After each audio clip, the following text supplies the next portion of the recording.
Mas Ipang sendiri pernah nggak sih menyaksikan langsung UFO ini? Sebenarnya pernah sih kegiatan yang kami rata-rata kami yang ada di Indonesia UFO Network memiliki pengalaman ya, entah itu masa lalu atau mungkin baru lihat.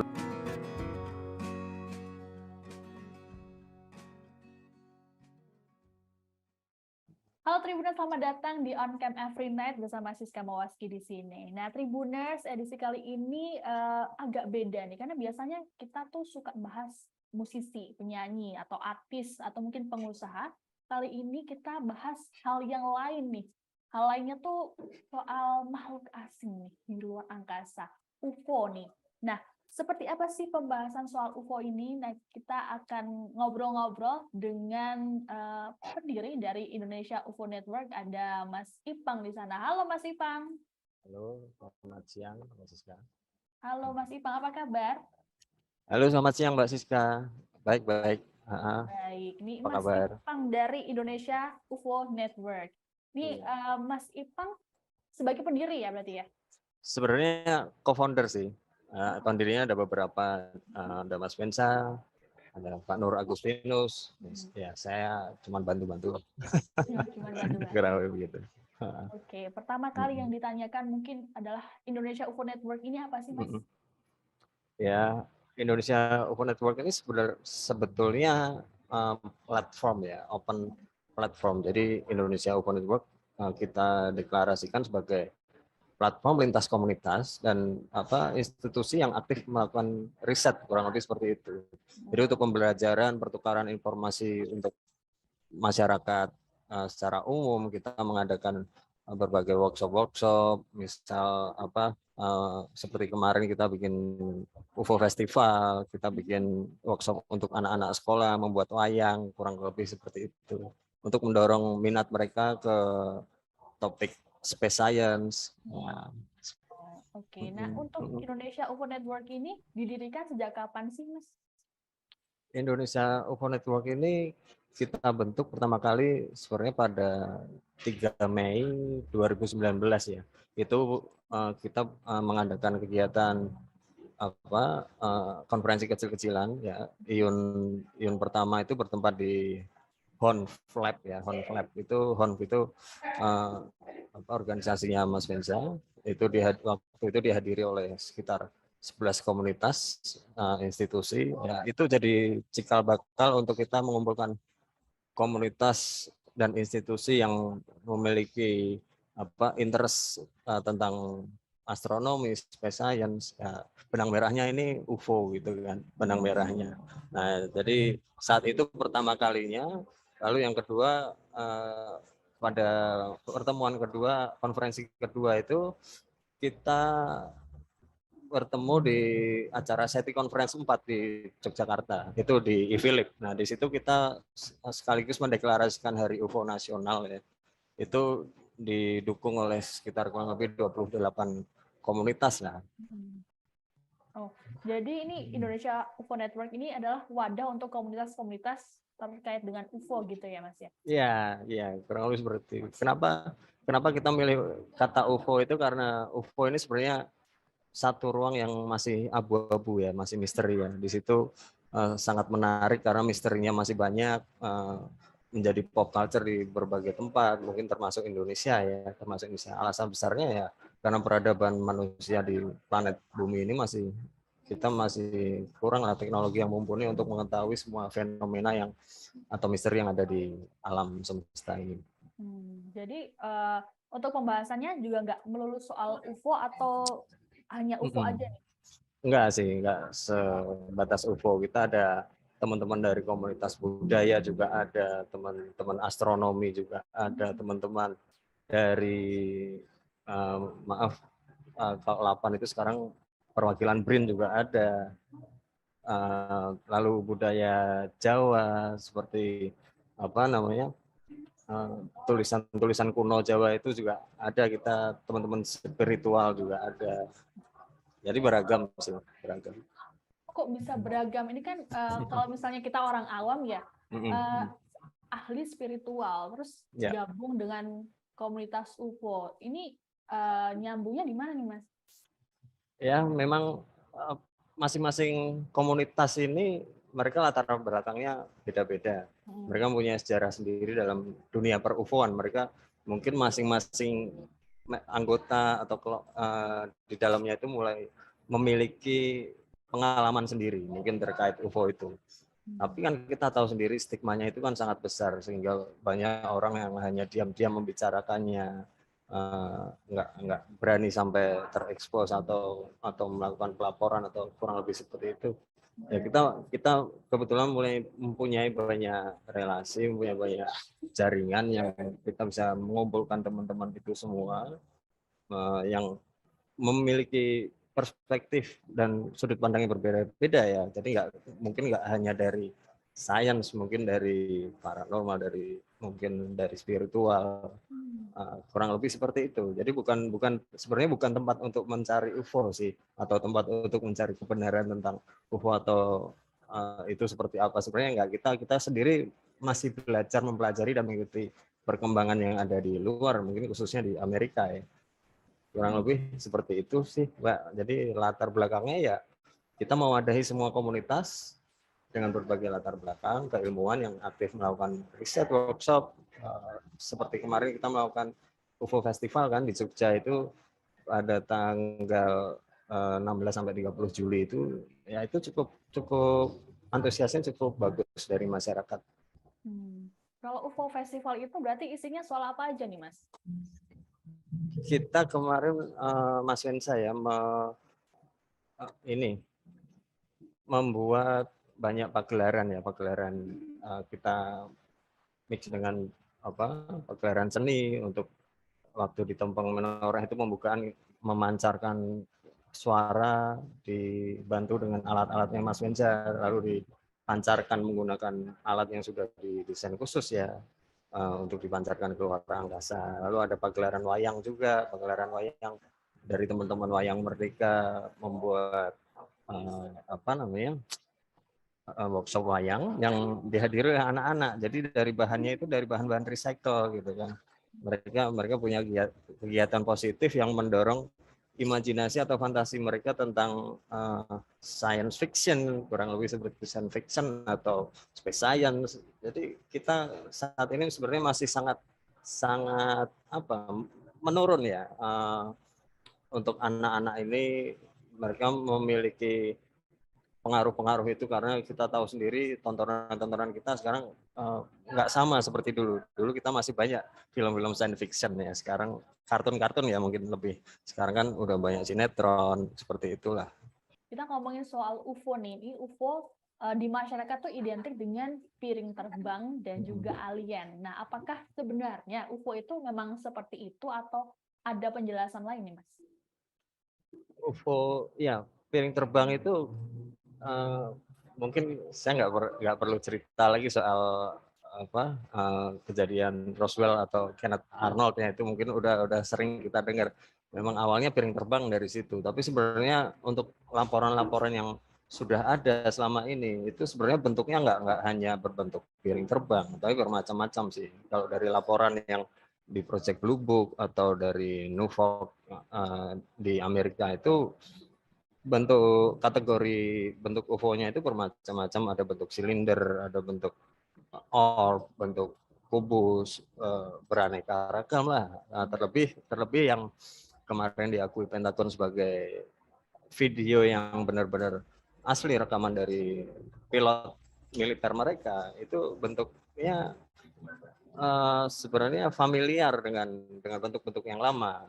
Cuman ini mempunyai sebutan yang unik, yaitu UFO Tic Tac gitu kan. UFO Tic Tac itu ada video-video juga yang bentuknya seperti spare, seperti bola gitu. Ada lagi yang bentuknya seperti piramid. Macam-macam sih, Mbak. Oh, kalau misalnya gitu dikelompokin nggak sih, Mas? Misalnya untuk UFO ya bentuknya piramid tuh namanya ini, UFO bentuk apa namanya ini gitu nggak sih? Ya biasanya kategorinya itu memakai nama yang mudah dikenal ya, seperti piring terbang ya biasanya kalau di luar ya flying saucer gitu kan, flying saucer atau dish, kurang lebih seperti itu. Ada yang cube, ada yang round, sphere, ada yang cigar shape seperti itulah. ada yang star-like atau pyramid shape, ya, macam-macam. Banyak. Oh, gitu. Nah, Mas Ipang sendiri pernah nggak sih menyaksikan langsung UFO ini? Ya, sebenarnya pernah sih. Memang kegiatan yang saya lakukan ini awalnya memang latar belakangnya kami rata-rata kami yang ada di Indonesia Open Network memiliki pengalaman entah itu masa lalu atau mungkin baru lihat lalu mereka mencari informasi di internet, mungkin ketemu komunitas-komunitas UFO. Ya, sama halnya dengan saya, dibekali dengan pengalaman dulu pernah lihat sekitar tahun 2009 ya sama 2012 kalau nggak salah itu di Semarang karena saat itu saya tinggal di Semarang. Apa yang dilihat waktu itu? Ya yang saat itu saya lagi jemur bantal guling kan siang jam 12 siang gitu di atap rumah pakai tangga gitu kan, saya jemur di genteng. Ya biasa kita kan, saya terbiasa sambil ngelihat langit, ngelihat awan gitu. Ya pas nggak sengaja itu ada yang lewat. Itu yang tahun 2009 ya, 2012 maaf. Nah, itu ada yang lewat. Waktu itu saya di Semarang, daerah Gunung Pati ya, daerah Gunung Pati. Sekitar jam 12 siang lah, itu terik sekali kan panas mataharinya. Ada yang lewat, saya masih skeptis itu, saya lihat itu apakah balon atau drone di saat itu memang masih langka ya, atau pesawat. Bentuknya dia hitam seperti kotak gitu kan, seperti kotak itu. Karena di situ saya kalau turun ke bandara itu sekitar 20 kilo lah. Saya sangat, ya menurut saya sangat aware lah dengan bentuk-bentuk pesawat dari jarak segitu. Nah, saya kurang lebih agak membedakan apakah besarnya sama dengan pesawat. Nah, dengan kecurigaan itu saya langsung ambil kamera, langsung saya rekam, biarpun agak terlambat kan, dia udah melaju agak jauh, saya rekam. Kebetulan berhasil saya rekam saat itu, lalu saya upload di YouTube dan saya laporkan ke salah satu komunitas UFO saat itu. Ya, pengalaman-pengalaman seperti itulah yang mendorong rasa ingin tahu saya kurang lebih ya, untuk mencari tahu atau mempelajari misteri ini didorong dengan banyaknya laporan-laporan UFO yang saya pelajari, saya kumpulkan, saya temukan. Ternyata banyak juga dari sekian banyak laporan UFO itu, ternyata kita Indonesia belum memiliki sistem pelaporan UFO yang baik ya. Sistem pelaporan khususnya Indonesia. Kita sering mendengar bahwa mungkin mengeluh kalau pemerintah sering mengabaikan laporan UFO gitu kalau di Amerika, nggak menanggapi laporan UFO dengan serius. Nah, saat itu kalau saya pelajari berbagai komunitas UFO di Indonesia itu ada banyak saat itu ya, tahun-tahun 2009, 2012. Tapi dari beragam laporan UFO itu nggak semuanya, atau hampir semuanya itu hanya dikoleksi ya sebenarnya. Jadi masih sangat minim investigasi yang dilakukan untuk mencari tahu atau mempelajari laporan-laporan fenomena yang dilaporkan oleh masyarakat saat itu. Ya, itu yang mendorong saya untuk mungkin sampai dalam beberapa tahun ini saya ketemu Mas Vensa, ketemu teman-teman yang lain, kita berinisiatif, ya ayolah kita istilahnya ya rame-rame kita bikin sesuatu untuk mendorong topik ini supaya bisa dilihat oleh masyarakat dengan edukasi yang lebih baik, kurang lebih seperti itu. Kalau di Amerika kan udah ada ini Mas, bahkan ada mendirikan kantor khusus untuk menyelidiki UFO. Nah, kalau di Indonesia sendiri saat ini apakah juga UFO itu sudah jadi bahasan khusus? Itu yang sebenarnya saya tunggu-tunggu karena dari 5 tahun terakhir ini saya kalau ngelihat lapan itu yang sering yang sering muncul ke publik itu kan Pak Thomas kalau nggak salah, Pak Thomas. Ya, Oh, dari beberapa apa namanya yang beliau sampaikan memang mungkin itu bisa pendapat apa pribadi atau mungkin memang mewakili apa mereka masih tidak mengakui tentang UFO ya, walaupun sudah banyak informasi atau berita yang sebenarnya kita nggak perlu mencari informasi itu muncul bahwa Amerika sendiri sudah mengakui ya, sudah mengakui ada beberapa video, ada beberapa kasus, ada beberapa laporan yang mereka selidiki dengan serius.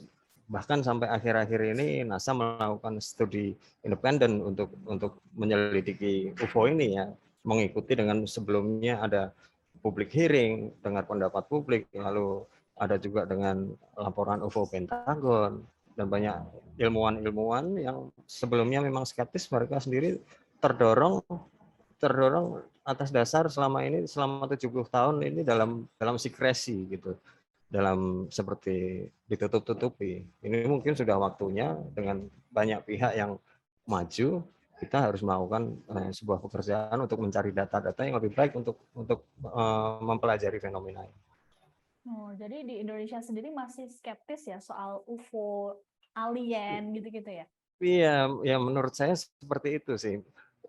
Mungkin istilahnya bukan saya skeptis karena apa ya, kurang kurang populer sebenarnya kalau di Indonesia. Kita kalau kalau di televisi atau di hiburan yang kita apa namanya, kita dapatkan lebih banyak konten-konten horor, konten-konten lucu, konten-konten TikTok, kurang lebih itulah yang tertanam terhadap mungkin masyarakat ya. Tapi kan yang kita khawatirkan kan generasi-generasi setelah kita ini nanti apakah mereka bisa bisa mendorong apa namanya, pengembangan teknologi space science. Siapa tahu kalau kita belum mampu ke situ, generasi kita paling enggak mereka bisa bisa berkembang ya, mungkin mengikuti negara-negara lain untuk eksplorasi luar angkasa, mungkin pengembangan satelit atau mungkin drone. Kurang lebih itu yang membuat kita agak apa namanya, agak sedih gitu melihat perkembangan generasi muda sekarang yang kurangnya asupan-asupan uh, space science itu. Oke. Nah, kembali lagi soal UFO dan juga alien, untuk Mas Ipang sendiri percaya nggak sih mereka pernah bersinggungan dengan makhluk bumi? UFO bersinggungan dengan makhluk bumi banyak sebenarnya laporannya. Cuman ya itu hanya sebatas laporan. Memang untuk validasinya itu sangat sulit ya, sangat sulit. Karena uh, testimoni itu kan kita untuk memverifikasinya memerlukan banyak banyak apa namanya, banyak metode gitu kan. Banyak pertemuan-pertemuan yang istilahnya legendaris ya, seperti Bennett apa Betty, lalu ada lagi Kenneth Arnold, lalu siapa lagi itu Fire in the Sky, lalu ada Kenneth Arnold juga, Roswell itu katanya ada makhluk aliennya. Nah, bersinggungan dengan manusia itu ya mungkin saja ya, mungkin saja mungkin saja. Cuman cuman untuk kepastiannya ya kita sama-sama mempelajarinya, kita sama-sama mengikuti informasi yang sekarang dilakukan oleh pihak Pentagon ya. Mereka sedang merancang sebuah undang-undang UFO supaya memberikan memberikan amnesti kepada orang-orang yang khususnya militer yang mungkin mengetahui informasi tentang UFO secrecy ya, atau cover up yang selama ini mereka mereka ketahui ya. Jika mereka berani maju untuk menyampaikan informasi di dengar pendapat publik seperti itu, dengar pendapat atau Kongres, DPR, lebih mereka akan diberikan amnesti. Jadi nggak lagi dikasih hukuman terkait non-disclosure agreement. Nah dari situ ini mungkin progresnya masih sekitar 5 tahun inilah. Kita akan ke depan kita akan melihat pengembangan dari undang-undang itu, seperti salah satunya kemarin pembentukan kantor ARO itu, pembentukan kantor, lalu NASA juga ikut membuat studi independen tentang UFO, dan banyak seperti Avilog juga melakukan workshopnya dengan Galileo. Dia memasang sebuah instrumen kamera di uh, Universitas Harvard ya. Seperti itu sih. Oke. Jadi kesimpulannya ya mungkin. Oke, jadi Kak, mungkin Tribuners sering dengar juga ya penculikan oleh alien, oleh UFO dan lain Abduction, sebagainya. ya. Belum bisa divalidasi ya itu ya. Nah, soal fenomena asing, aneh atau apa ini? Di Indonesia jarang sekali terjadi ya, Mas. Terakhir itu yang crop circle di itu Sleman ya waktu itu ya. itu memang yang menjelaskan? besar ya. Itu yang besar yang diekspos oleh banyak media, televisi juga, televisi nasional. Ya, itu cukup menarik sebenarnya. Kemarin juga kita membuat sebuah monumen di Berbah itu untuk memperingati bahwa di situ pernah terjadi crop circle gitu kan. Jadi saat itu ada sekitar 3 crop circle ya. Mungkin lebih ada yang nggak ketahuan kan, karena yang besar-besar ini ketahuan. Mungkin ada informasinya, ada yang kecil-kecil tapi sudah rusak, jadi nggak terlalu diekspos gitu. Sekitar tanggal yang pertama itu sekitar tanggal 23 Januari 2011 itu. Nah, itu dilaporkannya sekitar tanggal 25 Januari. Nah, itu orang udah mulai rame, tapi belum ada pihak-pihak yang yang kita harap bisa menginvestigasi dengan serius. Itu datangnya terlambat beberapa hari setelahnya gitu. Informasi kuncinya ya ada di pemilik lahan sebenarnya, karena orang-orang yang meneliti ini datangnya setelah beberapa hari setelah crop circle-nya itu udah terinjak-injak. Jadi evidence-nya kurang bagus sebenarnya, tapi testimoni dari pemilik lahan itu mereka percaya bahwa itu bukan buatan manusia. Kalau Mas Ipang sendiri dalam menanggapi fenomena itu, apakah itu bisa dijelaskan secara ilmiah buatan manusia atau malah sebaliknya? Tentang masih tentang crop circle ini, saat itu ada dosen Undip ya, dosen Undip dan tim temuan MIPA Undip ya.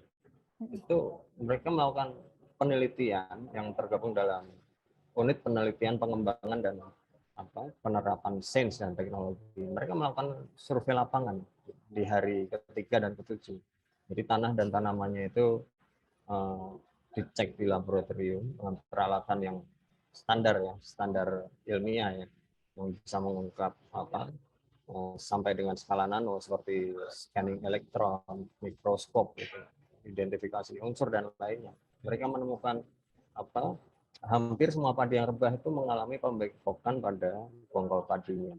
Gitu. Nah, bonggolnya itu terdapat warna coklat kehitaman, seperti bekas terkena panas. Itu dari tim ilmuwan MIPA Undip ya. Ini mereka menyimpulkan bahwa sangat sulit untuk dibuat oleh manusia secara mekanik ya. Misalnya dengan menginjak papan dan membentuk pola, itu sangat nggak mungkin karena mereka sudah melakukan pengecekan di laboratorium. Dan memang ada setelah itu ada berita beberapa mahasiswa melakukan rekonstruksi mahasiswa UGM, dan hasilnya nggak sama gitu loh, nggak sama, dan itu ada dokumentasinya. Ada teman-teman kita di IUN itu saat itu juga ikut dengan rekonstruksi itu, bahwa itu bukan mahasiswa yang membuat CC1 itu crop circle yang pertama atau kedua ketiga, itu ada CC1, 2 dan 3. Nah, tapi pemberitaan itu membuat publik percaya bahwa itu adalah buatan mahasiswa. Itu rekonstruksi ya? Iya, itu rekonstruksi itu kalau nggak salah Trans TV itu. Trans TV, kegiatan reka ulang crop circle. Dan ini juga terjadi di Magelang juga ya Mas ya waktu itu? Ada di Magelang juga. Nah, apakah itu juga sama atau orang iseng? Yang di Magelang sama sih, sama juga. Cuman kita nggak, memang karena minimnya sumber daya manusia saat itu, SDM saat itu, atau tim investigasi yang membawa hal-hal ini serius ya. Mungkin saat itu entah masih kurang kurang terlalu apa namanya, masih dianggap lalu, atau mungkin lebih fokus ke crop circle yang pertama yang lebih besar itu di Berbah itu. Waktu itu besarnya seberapa sih, Mas? Nah, diameternya mungkin ada di ini Mbak, mungkin nanti kita bisa cari di bukunya Pak Nur, itu lebih detail itu. Aku agak kurang ingat tentang ukuran diameternya, panjang lebarnya. Oh, oke. Ya. Masih ini ya, tapi waktu itu kepolisian ngomongnya dibuat manusia sih, Mas, waktu itu. Karena untuk meredam juga ya euforia masyarakat. Iya, untuk meredam atau kepolisian.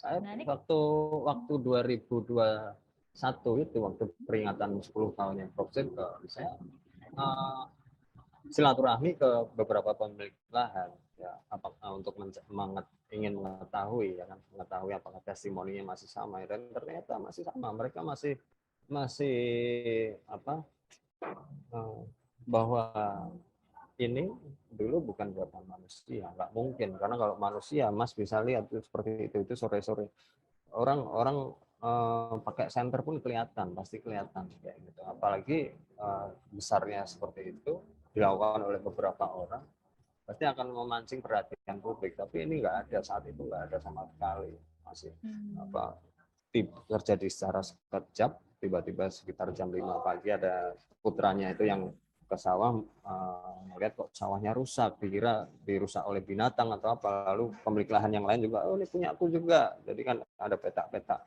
wah ini ada harimau atau apa. Tapi ternyata setelah mereka cek agak naik ke Bukit Suruh itu, mereka naik ternyata ada pola yang seperti itu, pola muladra itu yang aneh itu. Nah, semenjak itulah jadi ada kalau dari pemberitaan tuh ada 3 pihak yang dicurigai, 1 manusia, 2 UFO, 3 makhluk gaib. Iya. Jadi kalau untuk masyarakat mungkin masih percayanya makhluk gaib kali ya, Mas, bukan UFO kali ya, makhluk asing gitu ya. Bukan sih, makhluk gaib itu karena di bukit itu memang sebelum ada fenomena crop circle itu secara turun-temurun sudah terkenal, sudah terkenal dengan fenomena gaib seperti tuyul ya di bukit itu. Ada batu juga yang berdiri, jika dipindahkan nanti dia bangun lagi, atau dijatuhkan dia bangun lagi, itu ada seperti itu. Nah, apakah itu crop circle itu terkait dengan fenomena gaib? Mereka sendiri ragu-ragu, mereka sendiri ragu-ragu gitu.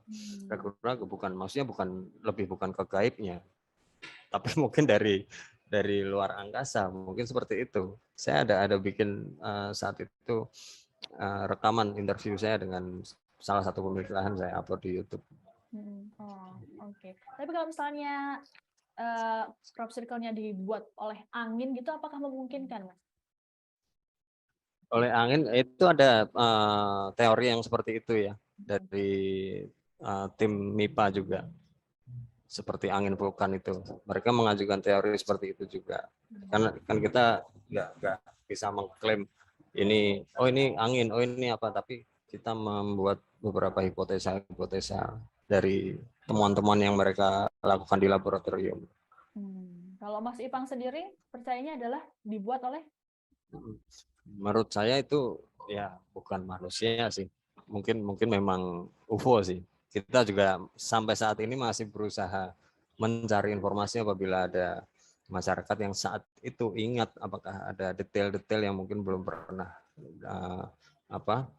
kita terima, ya mungkin dari pemberitaan atau testimoni, wawancara, mungkin bisa menghubungi kami, dan kita akan senang sekali apabila ada informasi baru tentang crop circle itu.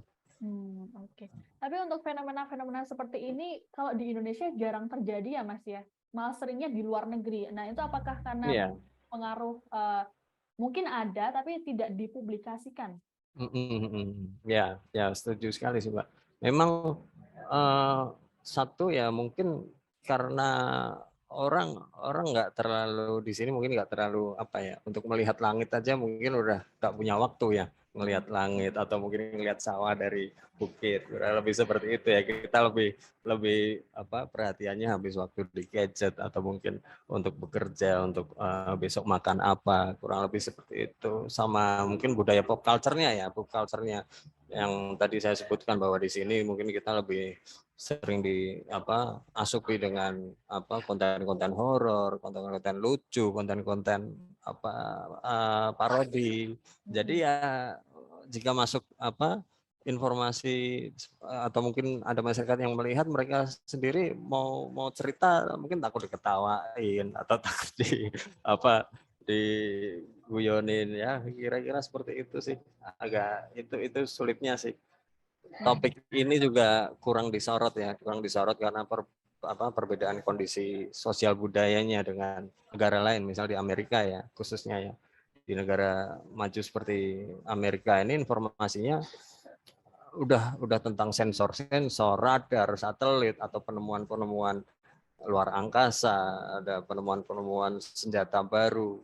Nah, di sini kan kita bahkan berita sains atau berita luar angkasa pun masih menyadur dari berita luar gitu loh. Belum ada dari ilmuwan kita sendiri atau mungkin tim-tim sains kita sendiri gitu, masih menyadur gitu. Nah, lalu kemajuan teknologinya juga mengikuti. Kita sendiri juga perkembangannya kurang tahu ya, apakah ke depan dalam 10 tahun ini kita bisa melompat atau naik tangga gitu. Saya juga kurang tahu karena itu tadi faktor sosial budayanya kita udah terlalu banyak diasupi oleh konten-konten seperti itu ya. Jadi birokrasinya, stigma sosialnya, lalu pengkondisian sosialnya, doktrinnya, keterbatasan sensor mungkin teknologi kita itu mempersulit kita untuk mengumpulkan data yang diperlukan ya untuk melakukan verifikasi tentang UFO atau tentang crop circle atau mungkin portal-portal dimensi lain atau penampakan seperti itulah. Oke, kayaknya masih jauh ya kalau Indonesia untuk membahas UFO di tengah masyarakat awam gitu ya, masih minim sekali ya. Ya, itu dia, makanya kita sama teman-teman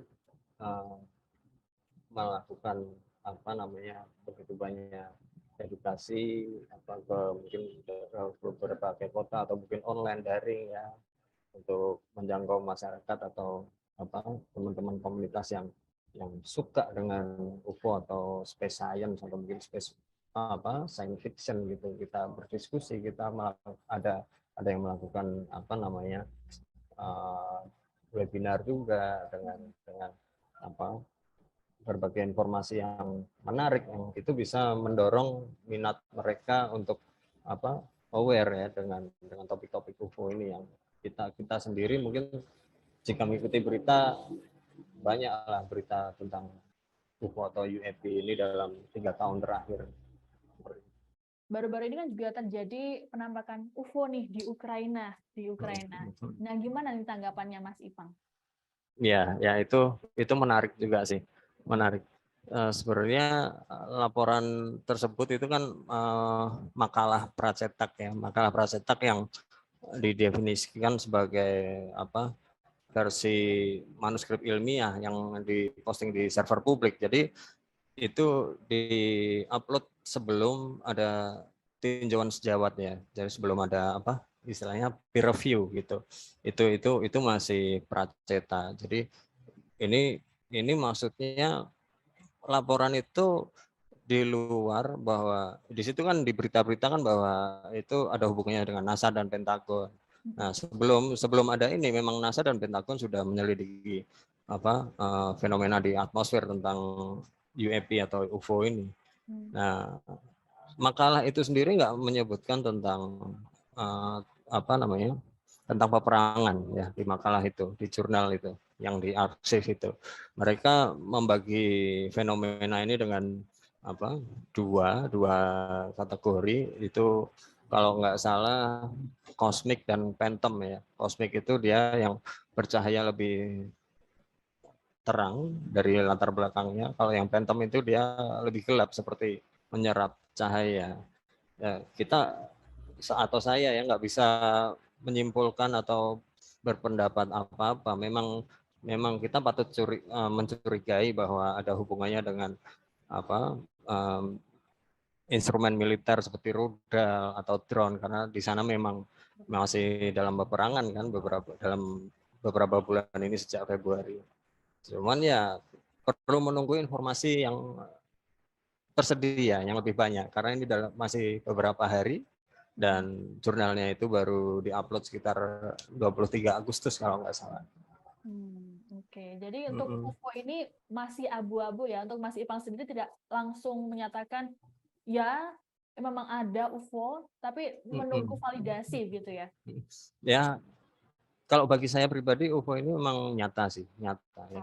Dengan berbagai informasi yang saya baca, yang saya pelajari selama beberapa tahun ini. Jadi ini bukan masalah tentang apa percaya nggak percaya sebenarnya ya kan. Ini kejadian ini nyata berdasarkan dokumen-dokumen atau penelitian-penelitian berbagai ilmuwan dan laporan-laporan yang bahkan beberapa teman kita juga menyaksikan sendiri. Ya, cuman memang kesulitannya kita perlu membawa data-data yang lengkap gitu kan, data-data yang lengkap. Orang kan pengennya itu kalau untuk percaya harus melihat gambar yang jelas gitu, gambar yang jelas, video yang HD. Ada argumen bahwa banyak kita di dunia ini semua orang memiliki smartphone atau handphone. Cuman kita nggak bisa berpikiran begitu bahwa handphone atau smartphone ini sendiri didesain untuk objek jarak dekat ya, untuk detail kita berfoto selfie atau foto dalam jarak tertentu. Kita nggak bisa memakai smartphone itu untuk merekam objek yang jauh sekali. Jadi kalau ada argumen kenapa sekian banyak handphone kita nggak menemukan gambar UFO yang tajam sekalipun, ya karena memang begitu pada dasarnya. Handphone ini nggak didesain seperti itu. Jangankan UFO, kita lalat yang terbang aja kita untuk rekam atau mau foto detail aja kan kita nggak bisa gitu, kurang lebih seperti lalat, burung. Jadi apalagi UFO yang kita tahu bahwa bisa terbang dengan cepat, mungkin melakukan zigzag atau manuver-manuver yang tidak seperti instrumen-instrumen militer, pesawat-pesawat yang sekarang kita semua miliki. Oh, jadi ciri-cirinya dari UFO itu adalah gerakannya tuh tidak beraturan gitu ya, tidak konstan. Ya, ada yang seperti itu, Cuman kan ada juga UFO yang berjalannya lurus kan boleh juga gitu kan, mereka nggak selalu harus zigzag, boleh juga. Mungkin mereka sedang berhenti, sedang melakukan monitoring, kira-kira seperti itu ya, atau melakukan observasi seperti itu. Ya, ada beberapa informasi yang disampaikan ke publik dari Pentagon. Itu ada beberapa kriteria dari UFO itu, namanya six observable ya, six observable. Jadi enam yang bisa diamati itu ada positive lift, yaitu mungkin sekitar tentang anti gravity, lalu ada sudden instantaneous acceleration, dia bisa berakselerasi dengan cepat seperti itu berdasarkan laporan-laporan dan pengamatan militer ya. Ada lagi juga hypersonic velocity, without signature. Biasanya kalau pesawat kita kan ada contrailnya, ada asapnya seperti itulah. Ini UFO ini nggak memiliki itu. Kalau ada low observability, banyak laporan atau testimoni atau pengamatan yang melakukan UFO ini bisa melakukan seperti cloaking ya, cloaking atau menyaru menjadi mungkin seperti awan, kurang lebih seperti itu. Ada juga transmedium travel ini dia bisa bergerak di luar angkasa, di atmosfer udara ya, dan di dalam laut. Jadi transmedium gitu, mereka bisa masuk ke air, bisa ke atmosfer dan keluar angkasa. Dan ada lagi yang satu, ada biological effect-nya. Jadi banyak laporan atau pengamatan ya, atau kesaksian orang yang mengalami seperti efek biologis ya mungkin setelah melihat UFO atau kisah-kisah yang kita tahu seperti abduction seperti itu ya, mereka memiliki apa keluhan seperti sakit seperti itu didorong dengan pengujian lab ya. Ini kisahnya lebih banyak memang di luar ya, di luar. Mereka melakukan scanning otak bahwa di otaknya terjadi sedikit perubahan seperti itu. Kalau di luar mungkin kita ada berita yang terbaru ya dari Profesor Gary Nolan ya. Gary Nolan itu dia melakukan penelitian itu, mungkin nanti bisa apa diikuti. Seperti itu sih, Mbak. Nah, Mas, aku mau tanya nih di luar soal UFO. Untuk ISS, stasiun luar angkasa, itu bisa dilihat dari bumi nggak sih, Mas? ISS bisa ya. Kita pakai teleskop. Itu kalau kita ngelihat jadwalnya itu kan ada jadwalnya secara online, kita bisa lihat kapan melewati Indonesia itu, kapan bisa bersinggungan dengan bulan. Itu biasanya fotonya sangat populer itu jika ISS melewati bulan. Nah, kita mempersiapkan peralatannya, kamera dengan teleskop, dengan pengaturan tertentu kita bisa menangkap gambar ISS. Kalau secara kasat mata nggak bisa? Kasat mata rasanya enggak sih. Banyak yang mengaku begitu. Itu satelit, itu SSS. Menurut saya enggak, karena beda. Kalau satelit mungkin masih ya, seperti Starlink-nya Elon Musk itu masih bisa terlihat. Tapi kalau SSS itu sepertinya udah di luar orbit. Di orbit hampir. Sepertinya nggak terlihat kalau SSS. Nah, ini kan belakangan juga banyak dibicarakan soal manusia bisa tinggal di Mars, atau mungkin peneliti ilmuwan sedang mencari planet yang bisa ditinggali oleh manusia. Nah, menurut Mas Ipang memungkinkan nggak sih manusia bisa tinggal di luar bumi? Kalau dari yang saya pelajari dari Elon Musk itu memang berencana sekitar 2025 itu kan misi Artemis NASA kemarin melakukan peluncuran itu ditunda. Mungkin nanti sekitar tanggal 27 September itu mereka akan melakukan percobaan lagi meluncur. Mereka melakukan simulasi mengelilingi bulan yang kedepannya mereka akan membawa astronot untuk melakukan pendaratan di bulan kedua dengan astronot yang perempuan sekarang ya. Kalau dulu Apollo, sekarang Artemis. Lalu dari situ mereka akan membuat sebuah outpost di situ. Mereka akan melakukan kerja-kerja di situ, laboratori ya kan, untuk menyiapkan misi ke Mars. Jadi semacam outpost gitu kan, dari bumi ke bulan baru ke Mars, seperti itu. Itu rencananya memang seperti itu. Dan di Mars itu memang nanti ada rencana akan membawa manusia juga.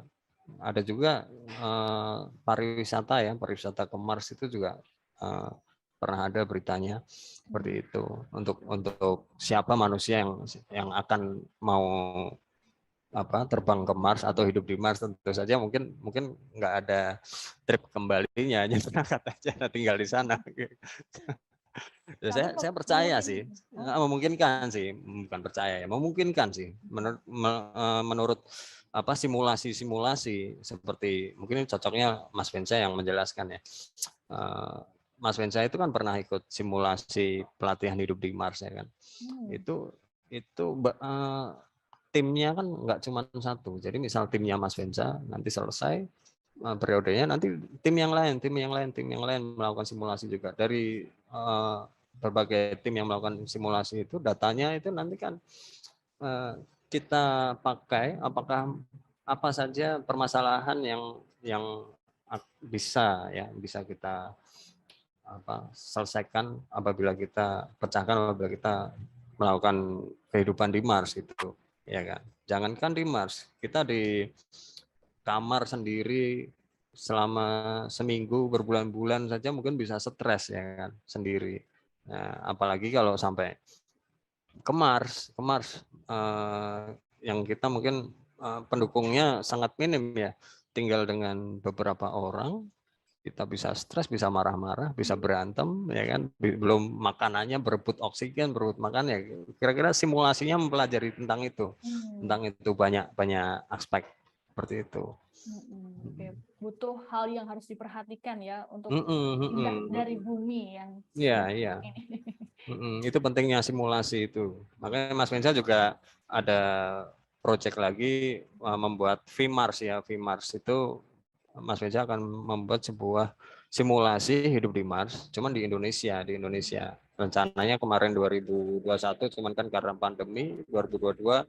Nah, rencananya mungkin akhir tahun ini kalau nggak salah, atau mungkin tahun depan akan melakukan di Jogja gitu. Jadi memang nanti konteksnya bisa untuk pariwisata dan mendorong awareness publik tentang kehidupan di planet Mars. Gitu.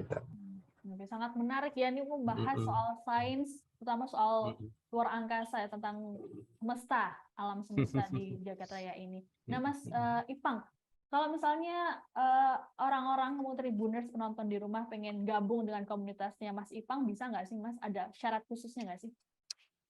Nggak ada syaratnya. Jadi teman-teman yang Tribun yang lain jika ingin bertemu dengan teman-teman IUN atau kita berdiskusi atau ngobrol atau mungkin melakukan kopdar, itu bisa ada Instagram kami ya kan, Indonesia_UFO_network ya kan, di Instagram itu langsung DM aja di situ.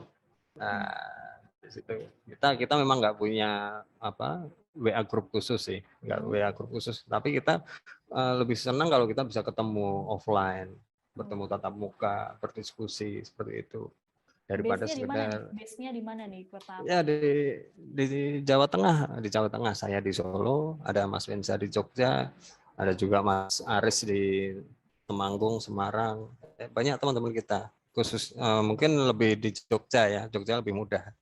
Kalau main ke Jogja ya kontak-kontak aja DM IG IUN.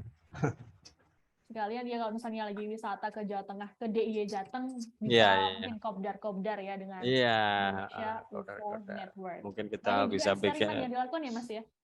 Iya, mungkin kita bisa bikin workshop atau bikin seminar-seminar kecil seperti itu jika berminat kan tentang UFO, space science. Ya. Oke. Jadi banyak yang bisa dilakukan kalau misalnya Tribuners masih penasaran soal komunitas Indonesian UFO Network, bisa langsung ke Instagramnya. Oke, baik, terima kasih Mas Ipang sudah mau ngobrol-ngobrol bareng Tribuners di rumah kita ngobrol-ngobrol soal UFO ya tadi ya. Banyak sekali soal UFO dan juga misteri di dalamnya, fenomena banyak sekali. Oke, Mas Ipang sukses terus dengan aktivitasnya, kegiatannya. Terima kasih sudah bergabung dengan kita. Terima kasih Mbak Siska.